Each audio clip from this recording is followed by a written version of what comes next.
Hi and welcome. Today we are talking about the pros and cons of the Kenya Pipeline Company IPO.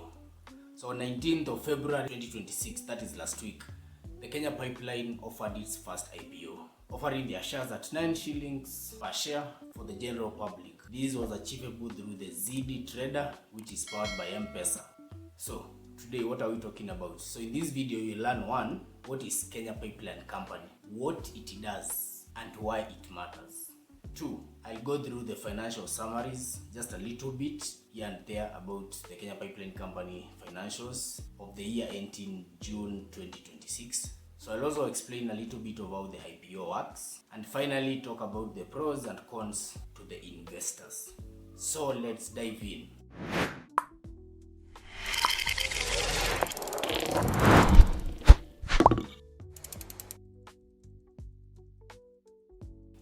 One, what is the Kenya Pipeline Company? So this company was established in 1973, that is 50 years ago, and started operations 5 years later in 1978. And it is a gas and oil company. So basically it's an energy company. So it has been a state corporation since then, whereby the government owned 100% shares of the company, 99.9% to the treasury, and 0.1% to the Ministry of Mining and Petroleum. So Kenya Pipeline has also invested in fiber optics network. This network is strung along the pipeline, which is also a source of revenue for them. It also owns approximately 1,342 kilometers of pipeline, which connect the port of Mombasa to Kisumu through Nairobi and Eldoret. It also have some major storage facilities which run into the billions of liters of capacity in the region. It also has a regional fuel distribution network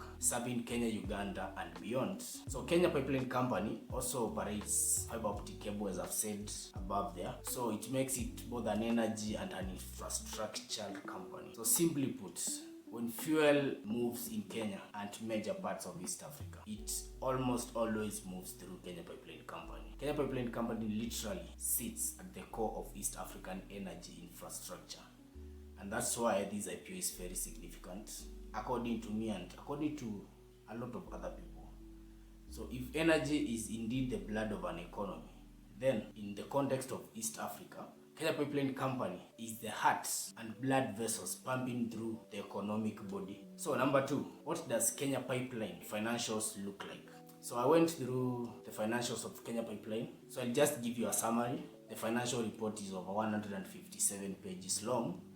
I don't think you guys want to see that. I'll link that in the description below. You can read it for yourself if you are interested. But here are some tidbits of what this company financials look like. So it has been posting some impressive financials in the last 5 years, despite the challenges which are facing every other energy sector company, mostly oil and gas.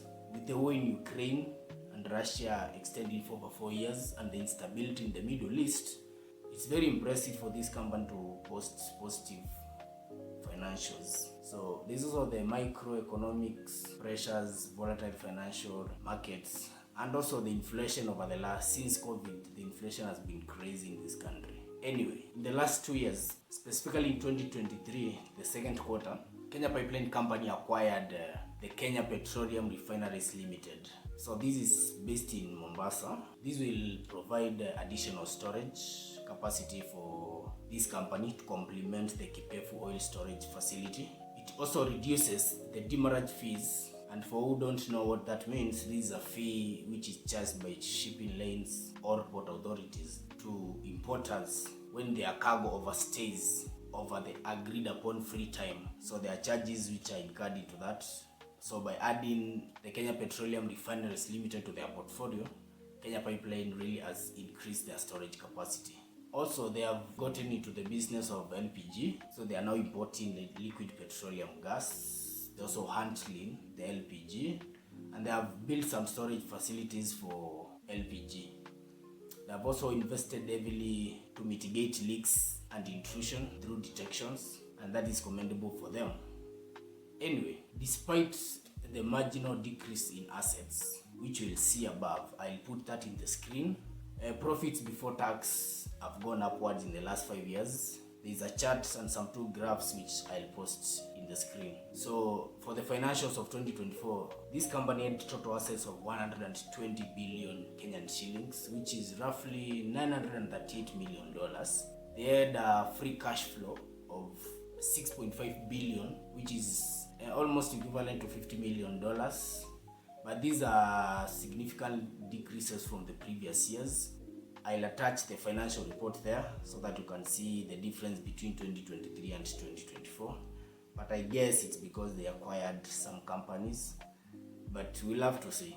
So in the financial year closing in June 2024, this company actually did something impressive. Their corporate social investment went up. They spent over 93 million Kenyan shillings in over 43 projects, building schools, digging wells. That is a good investment for the corporate social investment network. So why do I think this IPO is not overrated? And why do I think this company is actually undervalued? So I went through the statement of profit or loss and other comprehensive income for the year that ended last year. And these are some 3 key things which I noticed were very impressive about this company.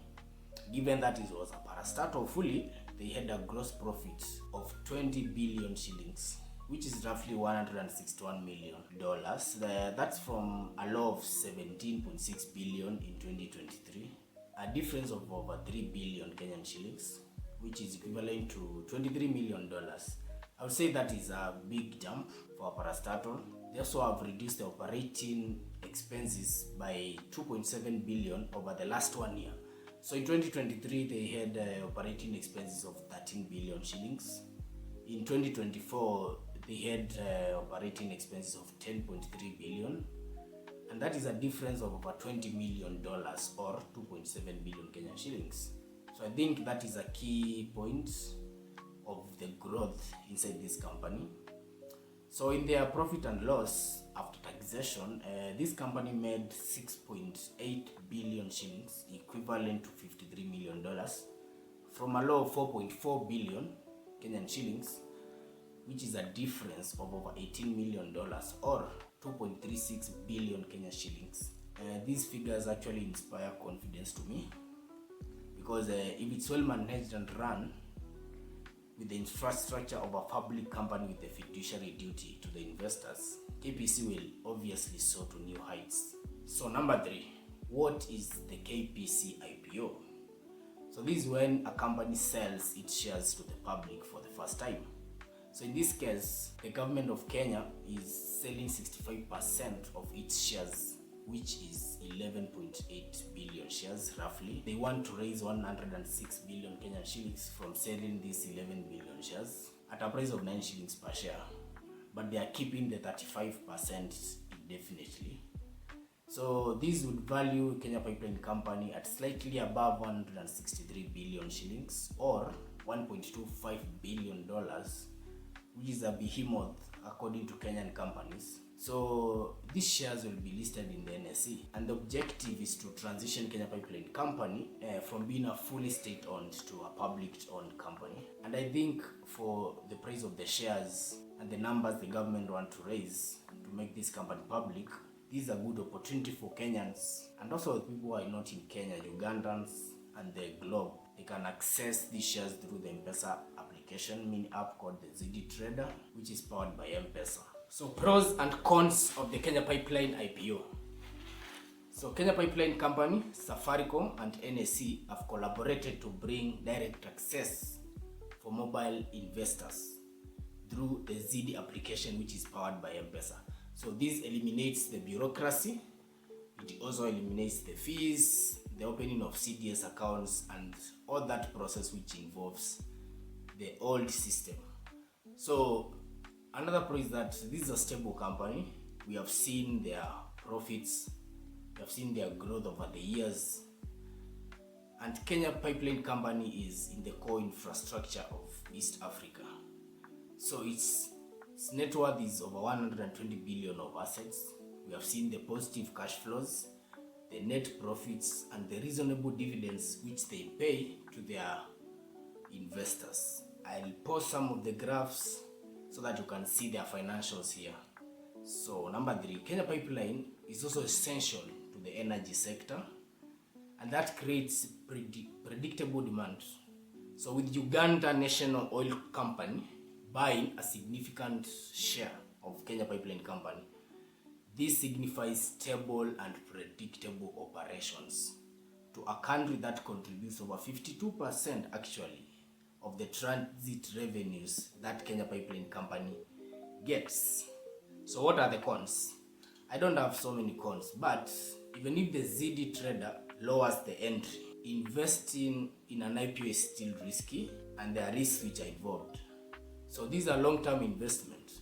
IPOs can be volatile when trading starts. So if you have bought or done a bid on these shares, you should know that this happens. Trading gets volatile.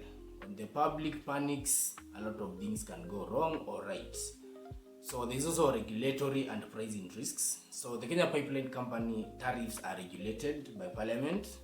So at some point this could dampen the profitability, but that is looking into the far future. So some operating risks. Pipeline companies always carries risk. So the operating risks involved in this business. So if you're investing, you should know that operating risks of such a company actually exists. There's also the technical all platform risk, which is ZD. So this IPO basically depends on ZD to offer their shares to the public. So while regulated, there are questions online about how trades will hold up in unusual cases or how nominee holdings work if things go wrong. So that is another thing to ponder about. Also the fees. So some early ZD discussions suggest that people and users should actually understand trading costs since commissions may apply. And you should know that commissions apply on either buying or selling orders. So to me, those are some of the cons. So what are the final takeaways of all this? One, it is historic. Obviously, this IPO is very historic. But the real story this time might not just be the oil infrastructure. It might be how ordinary Kenyans can finally own shares thanks to ZD. So do your research, understand the risks and the costs, read the official documents.